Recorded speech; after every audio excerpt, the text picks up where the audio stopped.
Stop. Put the phone away. Stop checking for a signal that isn't there. You're waiting for a text that explains everything, a message that finally makes sense of the mess in your head.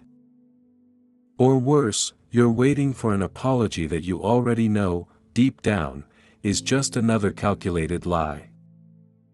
You know it. I know it. And they definitely know it. Right now, you're doing exactly what they trained you to do. You're sitting there wondering if you're the one who's difficult. You're retracing your steps, trying to find the exact moment you misunderstood them. You're exhausted from trying to prove your own memory to a person who is intentionally erasing it. While you're falling apart trying to be fair and extra understanding, they are in the other room, or who knows where, laughing at how easy it was to break you. They aren't confused. They aren't having a hard time communicating. They are playing a game with a deck they rigged months ago. You aren't losing your grip. You're being dismantled by a pro. You've spent weeks defending someone who is actively sabotaging your sanity, and frankly, I'm done watching you do it. You're not forgetting the truth. They are just lying to your face and waiting for you to get tired enough to believe them. So, look at the facts. The rough patch is over. This is the part where we stop pretending this is a relationship and start calling it what it actually is: a crime scene. It's time to stop lying to yourself. Let's stop talking about how you feel and start talking about how this works. Because to them, this isn't a heart-to-heart, it's a high-stakes shell game, and you're the one trying to guess which cup the ball is under. Spoiler alert, there is no ball. There never was. It's a trick designed to keep you staring at their hands instead of looking at the exit. The predator's logic is simple: if they can control the information, they can control your reality. Gaslighting isn't a misunderstanding or a difference of opinion. It's a tactical strike on your ability to trust your own eyes. They need you to doubt yourself because a person who trusts their own gut is a person who leaves. And they aren't ready for you to leave yet, they haven't finished using you up. Think of it like this. Imagine you're looking at a red wall. You know it's red. You saw them paint it red. But they stand there, looking you dead in the eye, and tell you it's blue. At first, you laugh because it's ridiculous. Then, they get angry. They tell you you're tired, or stressed, or that your memory has always been spotty. They bring up that one time 3 years ago when you actually did forget something, just to prove you're unreliable today. They'll use your own history as a weapon against your present. They don't actually need you to believe the wall is blue. That's a common mistake people make. They just need you to stop being sure it's red. That's the playbook move. Once you stop trusting the evidence of your own life, you start looking to them for the truth. You become a passenger in your own brain, and they've got both hands on the wheel. They use your empathy as a hook. They know you'll scan your own behavior for faults before you'll ever admit that someone you love is a pathological liar. They count on your decency to cover for their total lack of it. They rely on the fact that you're a good person who wants to find a logical explanation for their insanity. This isn't a communication breakdown. It's a demolition. They are systematically removing the floorboards of your sanity so that the only thing left for you to cling to is the very hand that's pushing you. It's a rigged game, and the only way to win is to stop playing. You have to realize they aren't confused about the truth, they're just weaponizing the lie to keep you small. Let's talk about the bill. Because while you've been busy trying to fix things and understand them, you've been paying for this relationship with a currency you can't earn back. We need to take an inventory of what's actually left of you, because from where I'm sitting, the cupboards are looking pretty bare. First, let's look at your confidence. Remember that version of you from 3 years ago? The one who made decisions without polling 5 different friends first. The one who knew what they liked, what they wanted, and where they were going. That person is gone. They've been replaced by someone who flinches before they speak, constantly scanning the room to see if their opinion is allowed today. You've traded your backbone for a survival instinct, and you call it being flexible. It's not flexibility, it's a spine that's been snapped so many times it doesn't know how to stand up straight anymore. Then there's your time. Think about the thousands of hours you've spent in circular conversations. You know the ones, the marathons that start at 10 p.m. and end at 4 a.m., leaving you dehydrated, exhausted, and somehow apologizing for something they did to you. You've wasted months of your life trying to solve a puzzle that was designed to be unsolvable. You've lost sleep, you've lost focus at work, and you've lost the quiet moments of peace that used to belong to you. Your brain has become a 24-hour crisis center for a disaster that they are intentionally fueling. What about your people? Look at your phone. Look at the friends you've stopped calling because it's too hard to explain. Look at the family members you've distanced yourself from because they saw the red flags and you weren't ready to hear it. The predator loves a vacuum, and you've let them suck the air out of every other relationship you had. You've sacrificed your support system to protect the very person who is destroying you. That's a hell of a price to pay for loyalty.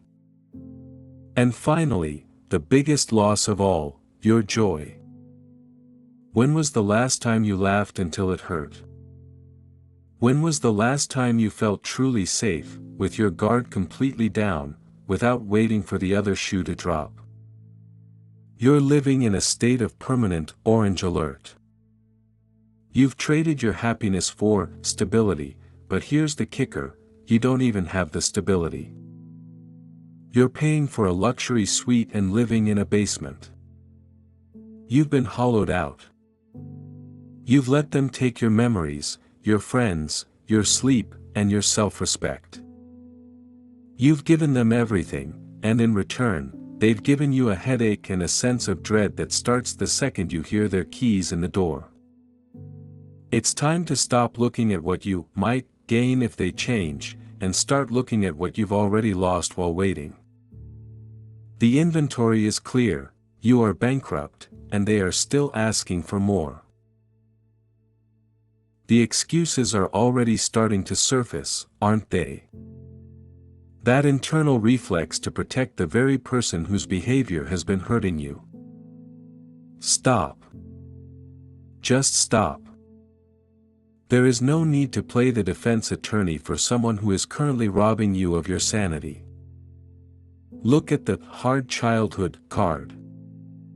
Are you saying that because they had a rough start, they have a permanent license to treat you in ways that break you down? It's a tragedy, sure.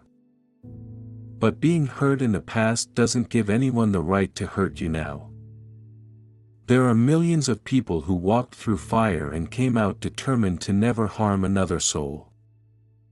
Some people walk through fire and decide to become the match. Their pain may explain their behavior, but it never excuses your destruction. Then there's the "they don't realize they're doing it" lie. Is that really what's happening? Notice how they never accidentally twist the truth with their boss. Notice how they don't forget details when they're talking to someone they fear or respect.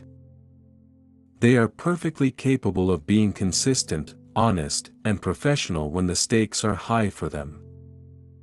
They only lose their memory or get confused when the stakes are high for you.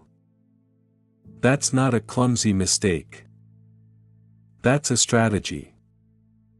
Are you saying that if you just explained it better, they'd finally get it? You've used every combination of words in the language.